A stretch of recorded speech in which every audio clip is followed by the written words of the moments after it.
मैं ही भगवान हूं, ये हम नहीं कह रहे बल्कि देश में इन दिनों ये मुद्दा अपने आप में गरमाया हुआ है।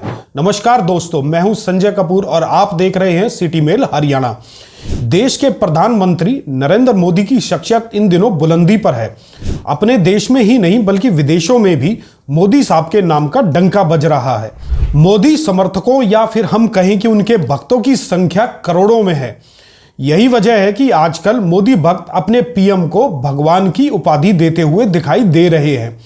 कोई मोदी जी को विष्णु भगवान का अवतार बता रहा है तो कईयों में उनको भगवान शिव दिखाई देते हैं। हालांकि हम इसकी कोई पुष्टि नहीं करते, मगर मोदी जी की पर्सनैलिटी को देखकर भक्तगण उन्हें देवतुल्य मानने लगे हैं। पिछले दिनों सोशल मीडिया पर देश के वरिष्ठ पत्रकार दीपक शर्मा का एक वीडियो देखा जिसमें वह प्रोफेसर रविकांत का इंटरव्यू ले रहे थे।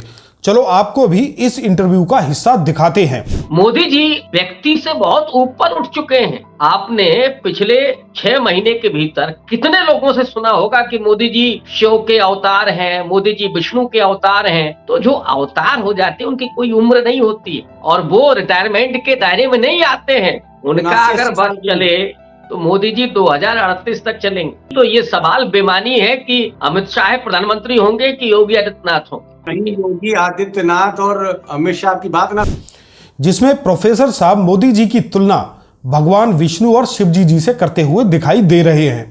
अब यह कटाक्ष है या फिर हकीकत, इसका फैसला तो आपको करना है।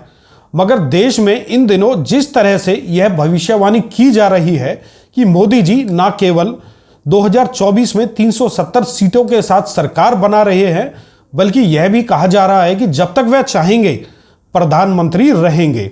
देश में उन लोगों की संख्या तेजी से बढ़ रही है जो लोग यह प्रचार कर रहे हैं कि मोदी जी 2038 तक देश की सत्ता को अपने हाथ में रखेंगे। बेशक यह बहस का मुद्दा हो सकता है, मगर इसमें भी कोई दो राय नहीं है कि राम मंदिर के उद्घाटन के बाद से देश और विदेश में मोदी जी के नाम की जय जयकार हो रही है। यदि सारे परिदृश्य को देखा जाए तो इन दिनों अपने देश में भगवान राम और मोदी जी के भक्तों की संख्या में तेजी से इजाफा हुआ है। घरों और बाजारों में भगवा लहरा रहे हैं और गाड़ियों पर भगवान राम के पोस्टर लोगों को खूब लुभा रहे हैं।